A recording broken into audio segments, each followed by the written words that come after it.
Access to me is by far the number one issue. And most guys, I'm not so sure, take that to the degree that I wish they would. Hope you guys enjoyed this clip from the Land Podcast. Here we go. If someone said if I could have an ideal farm, I would say probably a 40% or 35% timber and the rest open. And the reason why I would say that is because I can create the bedding where I want it and create the food where I want it and create the corridors where I want it. If you have too much timber, it works against you. And so I know in Michigan and some of those places, you don't have much of a choice. I get that. But if you had a choice, I like that 30 to 45% timber and the rest open ground that you get to manipulate, kind of change up to, change up what you want to do. So, but it takes a lot of work. And that's where, the rubber meets the road. And some guys say it's too much work. But at the end of the day, if you do it, it's a factor of 10. And once you get those warm season grasses established, you burn them every 3 or 4 years, depending on the stand in the winter. And it becomes a really amazing opportunity for the wildlife. And that goes for turkeys and pheasants and quail. It goes right down the list. Mm-hmm. Interesting. So with the 40% timber, is your strategy just to leave that alone? Or are you doing heavy TSI? I'm sure it depends on the actual stand of timber, obviously, but is there any rules of thumb? It does. Yep. Obviously, we're not going to cut the money trees. We're going to save those, and we're going to cut, box elders and other trees. But yeah, we definitely do our fair share of TSI to make sure they have woody browse. That is one thing I learned early on. You've got to have food 365 days a year, and if you don't, they're going to go to the neighbors. And so I always look at these farms and say, hey, if I was a whitetail, am I achieving 365 days of comfort, food, water, and cover? And if I was a whitetail, would I come here and stay? If I can answer that question, say yes, then I've achieved my goal. If I can, blow holes in my plan and say I'm missing A, B, C, and D, then I got to get to work. I can't stop them from leaving, but I don't want to give them a reason to leave. And that's what we focus our attention on. Is that achievable for, let's say, smaller parcels, so something between 20 and 60 acres, in your opinion?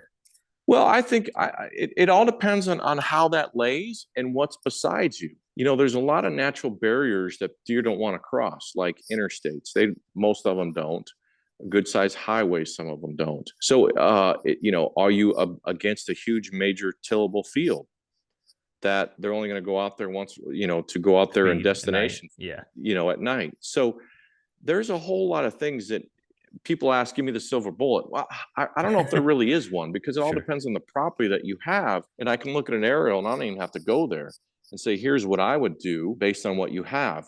But I will tell you this, and one of your questions you were prepping me for is, I think, what is one of the most important attributes of looking for a property? If I had to tell you one thing, I would say access is number one. The rest of the stuff I can build. I can build ponds, I can build bedding, and I can build food, but I cannot change the access to the farm.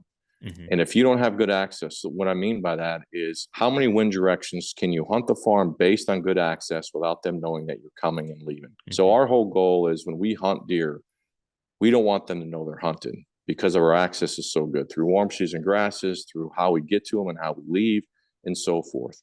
So access to me is by far the number one issue. And most guys, I'm not so sure, take that to the degree that I wish they would. So if you look at a farm and let's say it has west access only, you have to walk through the bulk of the property, let's say open hardwoods or something that isn't very conducive for getting in and out sneakily. That's just like, you're probably not interested in that parcel.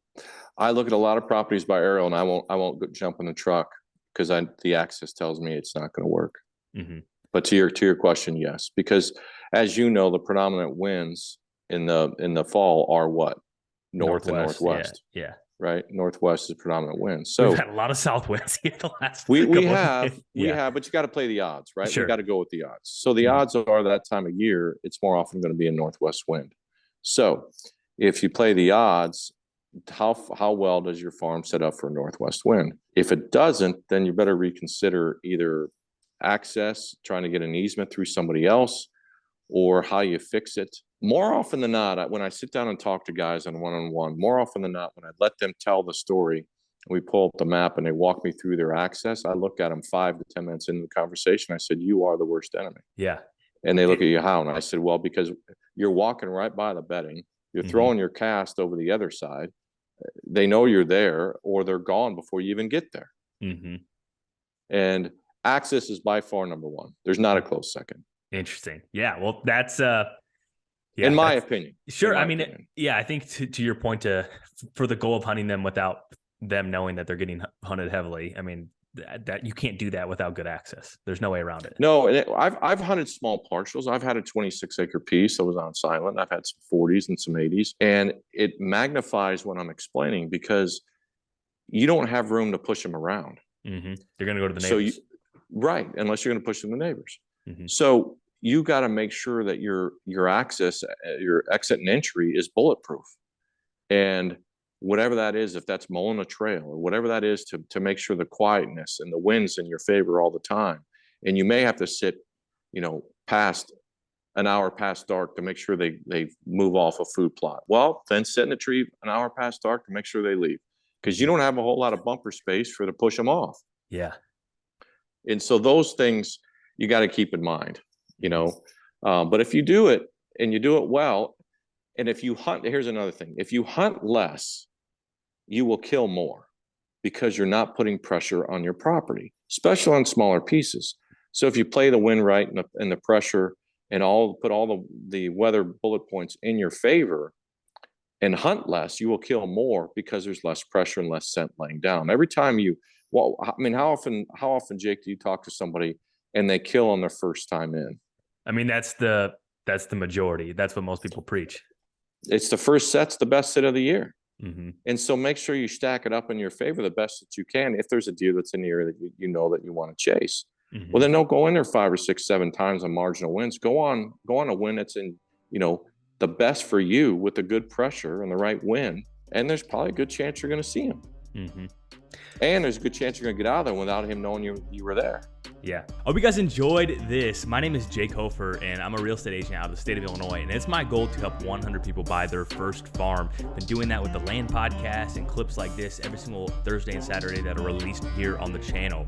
And to be one of those 100 people, all you have to do is, if you're in the state of Illinois and I can help you, I'd be happy to do so. Number 2, if you want to get connected with someone that can help you, reach out and I'll be happy to get you in contact with an agent that I would personally do business with. And the last one is, if you just simply learn something from the content we're putting out, or you get inspired to take action, I want to know, get you out of that spreadsheet. I'm on a mission to help 100 people. Until next time, see ya.